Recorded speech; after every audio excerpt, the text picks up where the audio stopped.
What's up, Ravens fans? I'm Cassie Calvert, and today I am joined by Chuck Clark, who's going to be taking your questions, so go ahead and start commenting them below. All right, Chuck, we're headed to Buffalo this weekend. It's coming off a game like the 49ers where we had a really close contest. How do you kind of maintain that energy going into another road matchup with a tough opponent? For us and as a team, we just trying to go on the road and get another win, honestly, coming from a tough-fought match like that. But I think that last game we needed that as a team, as a test. Not every game is going to be a blowout like we've had in the previous couple of weeks, so we needed that test. There's a lot of hype outside this organization about this team right now about, oh, they could lock down a playoff spot with Sunday's win, but you guys just seem to be really focused on a game at a time. How do you kind of keep that like tunnel vision? As a player, you hear it, and it's definitely on your mind, but you can't let that be the only thing on your mind going into the game. Honestly, it's just about going 1-0 that weekend. All right, we'll take our first fan question. This is from Lewis. He said, why did you choose to use number 36? Okay, what's up, Lewis? But I chose number 36 because on draft day, when I was drafted, they asked me did I want number 30, 33, 36, and then my coach was like, no, don't take 33. We had kind of a little bad mojo with that, so I was like, all right, let's go with 36. Yeah, so. What did you worn before that? In college, I wore 19. Had a crazy story as to how I got that, and in high school, I was 5. So that was my favorite one, 5. What was the story with 19? The story with 19, they were trying to figure out if they were going to redshirt me or not, and so they was like, all right, we'll give you 13. Then we had a quarterback end up going down, so then they was like, no, we're not going to give you 13, we're going to give you 19. And then they was like, we don't know if we're still going to redshirt you or not. I ended up giving me 19, and that's what I went with. Do you like the 36? Have you been happy with that? Oh, yeah, I feel like I'm growing into it, 36. I don't think I could change now. Yeah, I hate when guys like change their numbers later too, because like fans associate the 36 with you. Marlon messed y'all up, huh? All right, I like this one from Bobby. Do you think our defense could stop our offense if you had to play them in a real game? Oh yeah, for sure. We're gonna stop them. We're gonna shut them down. You're the only ones that really get to like experience practicing against them every time. Yeah, I mean, I feel like we get more reps against them as opposed to other teams, so we actually doing it against them. But if you was at camp, you'll know. So you don't, would you be the one like, I like when the guys are going for Lamar and they kind of like, there's that pause, like they don't want to be on the highlight when like they miss tackling him. Yeah. Man, you don't really know what he gonna do when he got the ball, so it's either you get him quick or he gonna get you, and he gonna be on that highlight reel. Yeah, for sure. Tanisa asked, Chuck, who is the funniest guy on the team?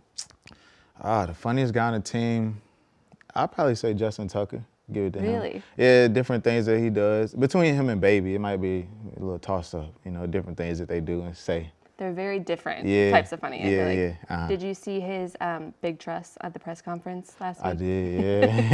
It's funny, just coming in with the What makes him what makes Tucker so funny? Because I feel like that's not someone that fans would necessarily like their first answer.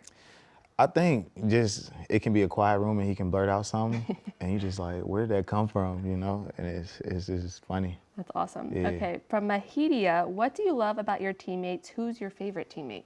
Putting you on the spot. Man, this team, I feel like our brotherhood, everybody's tight-knit. We honestly all got one goal right now, and that's just to win.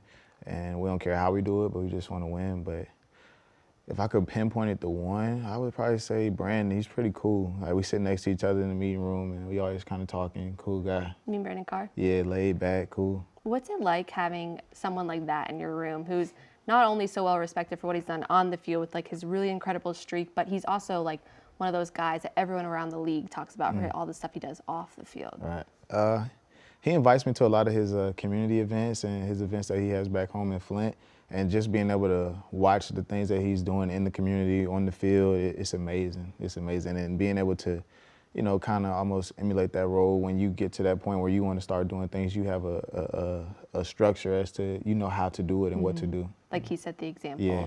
You were at Holiday Helpers, his event on Monday. What was that like for you? Oh, man, that was fun. My little shopper that I was shopping with, her name was Sarah.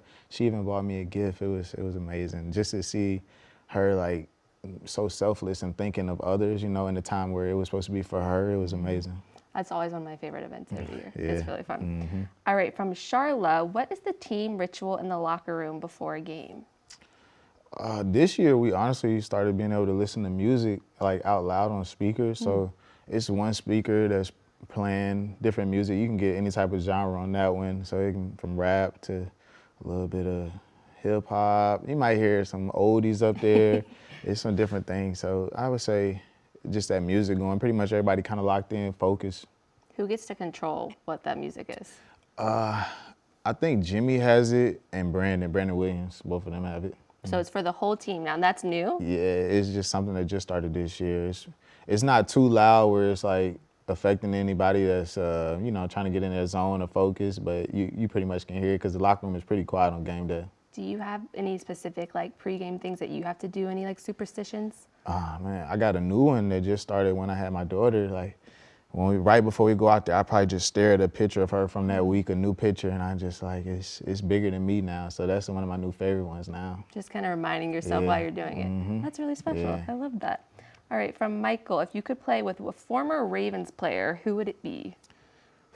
I would definitely say Ed Reed, just to be out there on the field with him, another defensive back his name speaks for itself, Just being able to go out there and be on the field with him, that would be crazy. Have you ever gotten to like pick his brain when he's come around the facility? I really haven't sat down and really talked with him like that, like broke it down with him yet, but different what's ups here and there when you see him, yeah. It's pretty cool just to like have him around the team. Yeah, him and Ray, when they both come back, you're like, oh. And then you're like, wow, that's Ray Lewis, so that's Ed Reed. But then at the same time, you're like, all right, I'm here in the same position too, kind of got to come back to earth. But man, that's crazy to have those guys around here. So you talked about Ed Reed, but you also get to share the field right now with a guy, Earl Thomas, who he's making his case to be up there in that category too. What is that like? We have a fan question from Noah who wants to know. Playing with Earl, just being able to pick his brain and being on the field with him, just seeing it from a different point of view from a different football player. He's 10 years, I think, he's going into. So sometimes I might see something and then he might see something. He's like, hey, check it out like this. So, it's amazing to see that, honestly. Early, I think it was even training camp, he had a press conference where he said that you were one of the smartest players he'd ever been around. What does it mean when a guy like Earl Thomas says that about you?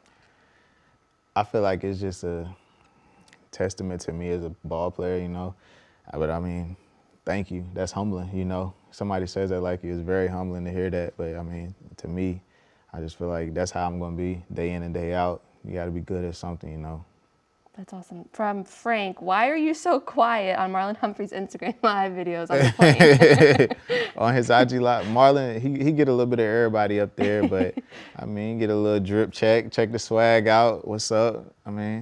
Not too much. You like to let him just do his thing. Yeah, you gotta let Marlo do his thing on the IG live. What are those post-game plane rides like when you have a big victory like that for a fan who might not ever see that? It's a lot better than coming back with an L. I can tell you that for sure. But guys are talking more. It's a lot more fun, honestly. You got Judon up there doing his little plane slide when the plane take off. It's fun. The victory slide, I love that. It's one of my favorite traditions. Yeah, it's certainly a lot more lively than after a loss. Definitely. All right, let's take one more fan question from Will. Wants to know where Big Truss came from.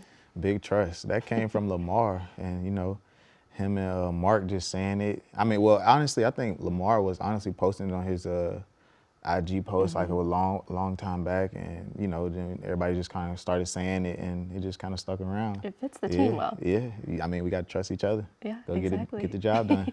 Any message you want to share for the fans before we sign off? It's Purple Friday. What's up there, everybody? Appreciate y'all tuning in, and we hope y'all supporting us this weekend, and we try and go get another W.